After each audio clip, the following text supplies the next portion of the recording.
भंडारा जिल्ह्यातील पवनी तालुक्यात अवैध रेती वाहतुकीविरोधात महसूल व पोलीस प्रशासनाने संयुक्त कारवाई करत मोठा घाव घातला आहे.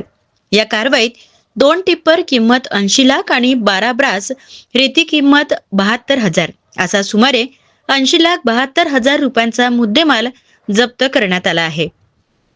दिनांक 8 जानेवारी 2026 रोजी स्थानिक गुन्हे शाखा भंडारा येथील उपविभाग पवनी पथकाने पोलीस स्टेशन पवनी हद्दीतील मौजा पवनी येथे अवैध रेती वाहतुकी विरोधात धाड टाकली आणि यावेळी टिप्पर क्रमांक MH49 BG1717 या टिप्परमधून अंदाजे 7 ब्रास रेती विना परवाना वाहतूक करताना आढळून आली.